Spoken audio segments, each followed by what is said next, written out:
Hi everyone, today let's talk about the jobs data, then we'll take a look at all the usual data and charts, then we'll take a look at my results for the day and my thoughts going into the Monday session. If you like trading stocks and options and making money, definitely like and subscribe. I make videos like this every single day that the markets are open as well as Sundays, so make sure you hit the bell so you don't miss out on any future episodes. Welcome to the Portfolio Bulletin. Let's get started. So the non-farm payrolls came in hot, 353,000 jobs added in January. Average hourly wages also went up by 0.6 year over year. That puts them up 4.5%, well above the forecast. So we're still seeing wages go higher. Unemployment rate was under expectations at 3.7. So everything's still a little bit better than expectations, meaning that the economy is still strong. And on that news, we did see a little bit of weakness in markets, especially in the pre-market. I thought we'd see a little bit more strength in the Russell, but it didn't really materialize. We just had earnings data from yesterday pushing up markets, and you can see it here, just about flat from the previous month, continuing to see strong growth. And you can see the jobs data being added. Healthcare, 70,000, retail, 45,000, government, 36,000. And then you got social assistance, 30,000, manufacturing, 23,000. So lots of jobs continue to be added every single month to the economy. And then looking at hourly wages, these have ticked up here recently. 4% in November year over year, 4.1 all the way up to 4.5 here in January. So pretty interesting to see wages going higher that strongly, up 0.5% year over year from their most recent lows in November of 23. And then looking at their unemployment data chart, you can see they were flat from month over month, and we've been hovering between 3.5% and 4% here for the last 2 years. Moving over to the fear and greed index, you can see we were at 67, previous close was 70, so this indicator did go down a little bit from the previous close despite the rally that we saw across markets. Market momentum continues to be in extreme greed. Strength and breadth continue to look pretty weak, back into regular greed. And then put call ratio, they're saying extreme greed here, but it's really at a more normalized range. You could argue it's a little bit low at 0.7. Maybe we'll look at the put call ratio later. And then volatility continues this kind of grind higher. We'll look at that as well. Safe haven demand, however, you can see extreme greed on bond demand, but we're seeing extreme fear now on junk bond demand, which is quite interesting. So markets are demanding a little bit more premium on those investment grade bonds. And this is a more recent swing. These were both in extreme greed pretty recently, and now we're back into extreme fear on junk bond demand. Moving over to seasonality, it is expected to be quite bullish up until about mid-month, and then we start to see a little bit of weakness after that. Remember, this is an election year, so the dotted lines are the reflection of what we are supposed to see, and then the historical averages, regardless of election year or not, are the solid lines. So typically we see bullishness into mid-month. On election years, the Russell and the NASDAQ outperform, whereas the other markets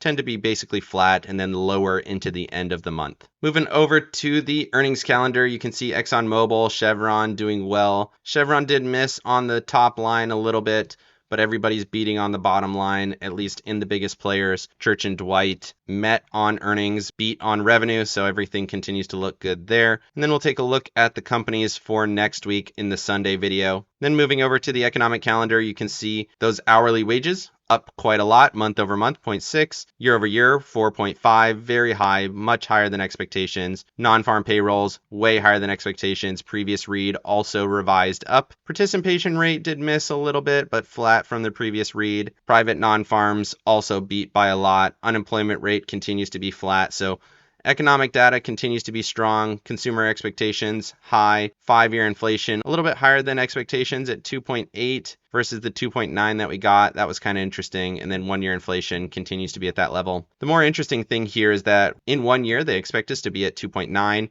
And then 5 years from now, 2.9. So they think inflation is going to be a little bit stickier. And that's kind of what the Fed's been saying, why they're holding off on cuts. So interesting to see that, and Michigan agrees. Moving over to Max Payne, we finished super high, 393, well at the top of the puts, even higher than I would have expected. I thought 392 would be the top of the puts.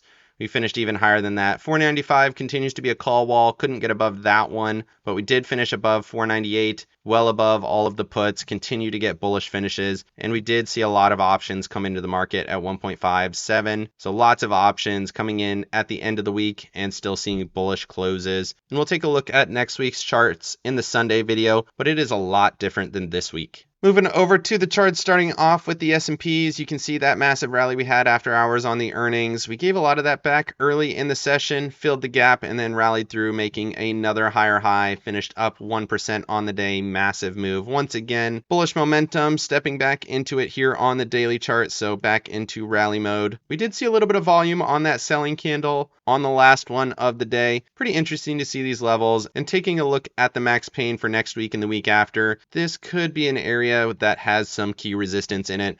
So just watching that same zone here around that 496 level. If we break it next week, probably could be off to the races. Let's go ahead and add another level at that wick high right there, 495.73. And if we can get above that, then the rally continues. Obviously still price discovery. Moving over to the NASDAQ. Similar thesis, rallied up massive yesterday, gave a lot back, did not fill the gap. Then we rallied through, took out the level. Once we took out this level here, I had to roll up. I was forced to do it. So we took out all of these previous highs. You can see it made a new all-time high on that wick to the upside. And then we ended up holding my level here at 428.53. So everything says that we are back into bullishness, holding the breakout. Had that initial breakout, retest, continuation. I thought this breakdown early in the session might hold up and we'd start to see a little bit of a reversal, and that the big tech stocks wouldn't be able to hold up all of the market. That is not true so far. The rally continues and everything looks good here on the NASDAQ. As long as it holds this level, we'll be in good shape. Moving over to the Russell and the Dow, the Russell continues to chop in this range. Tested the trend, held it, rallied back up to my level, 195.15, rejected from that level, so we're still in this range. Momentum, not much of anything. RSI breaking down a little bit, not great. We did get a little bit of a higher low from yesterday's low, but we still got a lower high. So like I said, consolidation, still holding up okay. Again, seasonality says the Russell is supposed to outperform a little bit into the middle of the month. Not seeing that quite yet, but give it a couple of weeks. Maybe we see this rally back up towards that 201 area. And then looking at the Dow, just continues to truck higher every single day. Still intact, tested the 21 on the 4-hour, rallied higher, made higher highs. Momentum and RSI, still bullish. It is worth noting that you can see a little bit of divergence on RSI. So we have lower RSI reads from the previous read, despite the fact that we're seeing higher prices. So worth paying attention to there a little bit, but obviously price action is king. As long as we continue to go higher, then you have to trade it that way. Moving over to Apple and Tesla. Apple dipped pretty hard after hours on their earnings, and then you can see we rallied a little bit pre-market, moved a little bit lower afterwards, tested that after hours lower low from yesterday, bounced from that level right back into yesterday's range, and now we're holding back above this trend line. This is a pretty important trend line. You can see it here from the all-time highs, marked those peaks, touched it here in January, broke right through it. And then you can see this consolidation has been right on that trend line. It is above it here. So Apple showing a little bit of strength despite their weakness in terms of earnings and growth. Apple not down and out. I was concerned that Apple might drag down markets yesterday, but so far it has not happened, and there was some buying going on in that 180 range. And then looking at Tesla, no change to the thesis here. Continues to chop sideways right on top of my level, 188.50. If you're above it, probably a little bullish. If you're below it, probably a little bearish. We ended up below it here, and that made a lower low and looks like a lower high at that 55 EMA. So that looks a little bit bearish right now. We'll see if it can break higher above that 188 level. To the downside, you have 177.70. Moving over to semiconductors, looking at AMD and NVDA. AMD got hit pretty hard on their earnings. They had a pretty strong down candle on that Wednesday. You can see we were down 2.5%, gapped lower, big move down. And then yesterday it did rally back a little bit. And then today had a massive day, 4.2% to the upside, momentum ticking back towards bullish, RSI back towards bullish. And then you can see NVIDIA here again off to the races. This has just been colossal. And this is really what's driving markets higher, I think. Obviously, the earnings yesterday were strong, but really they didn't go too much higher during the session. And then NVIDIA just rocketing higher at 5%, breaking out above all of these highs. So this is another all-time high on NVIDIA, momentum surging back towards bullish. And these are sending markets higher. Speaking of earnings, let's look at Amazon and Meta. So Amazon gave back some of the gains after that first spike up to that 174.23 level. Broke down from there, tried to rally back a little bit, but that's a little bit of a lower high now. Momentum slightly bearish, RSI slightly bearish. So Amazon still holding most of the gains, but gave a little bit back. Meta doing a little bit better. So it finished up around 455 after hours yesterday. Pre-market surged to 460, got all the way up to 485, and then gave some of that back here, finishing in the 470s. So did rally today. It did make a little bit higher high, and you can see it on the daily chart, finished up 20.3%, so did gain another couple of percentage points.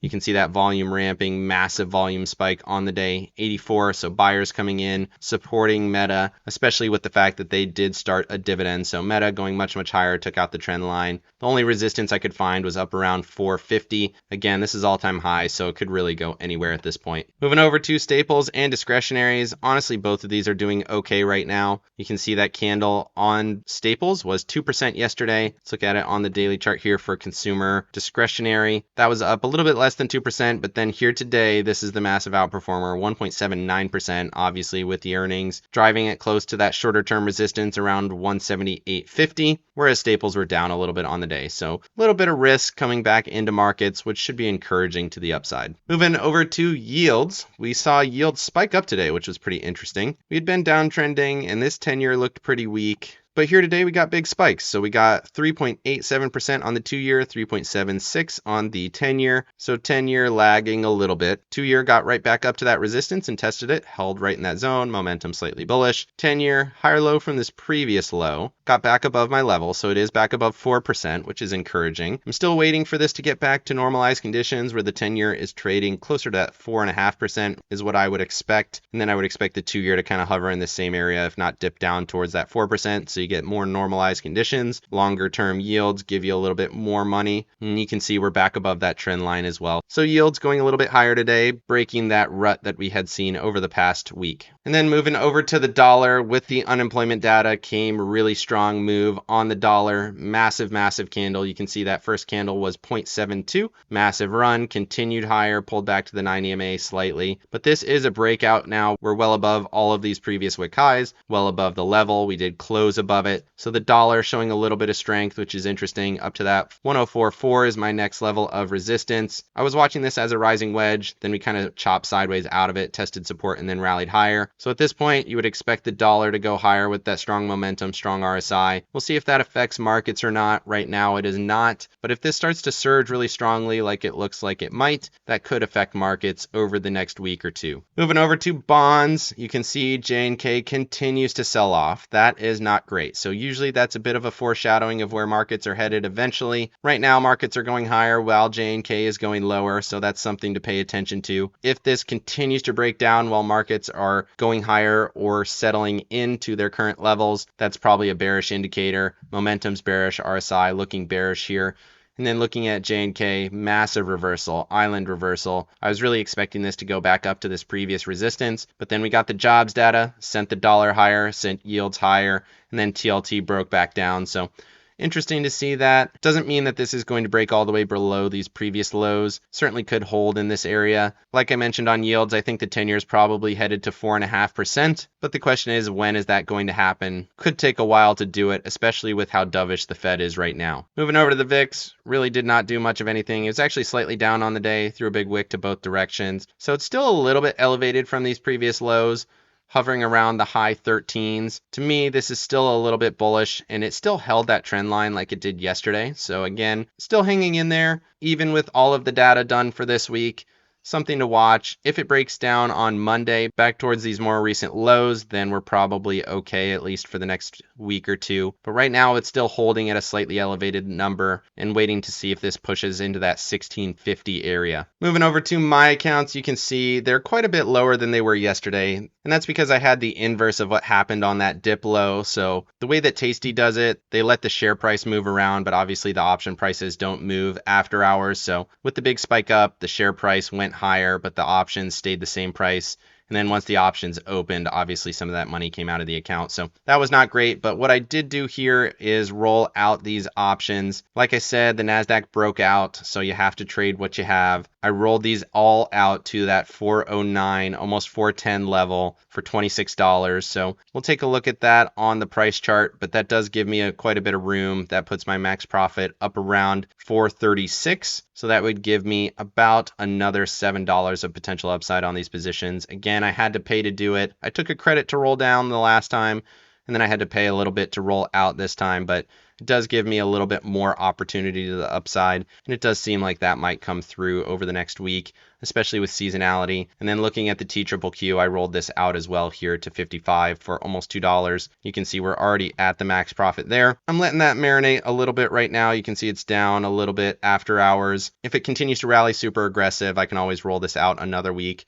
Right now, week to week seems like the best option on TQQQ. So I made a little bit of money on that 455 call and then rolled it out mid-session. And right now it's still in a decent position making money on that. So everything looks good, except that I had to pay a little bit to roll out on the Qs with that big rally we saw. And then moving over to the charts to give you a little bit of perspective on that new call position, you can see max profit up around 15,000. That's from buying the shares here just below 400 and then selling them at that new price up around 436 would be max profit, like I mentioned. So that would be the trade. And then my break even still around that 370 area. If shares were to fall super aggressive, that would be where I would actually start to lose money at expiration with these covered calls. So still lots of protection, just gave myself a little bit of upside. Again, it sucks that you have to pay to do it sometimes, but when markets are super aggressive and you like to trade covered calls, that's just how it goes sometimes. Let me know down in the comment section what you think of the jobs data and the surge in markets off the back of earnings. Can we just continue higher forever, or is this the top here in the short term? Definitely like and subscribe if you got any value out of this video, and make sure you hit the bell so you don't miss out on any future episodes. Of course, none of this is financial advice. This is all for entertainment purposes. Good luck in your trading and have a great day.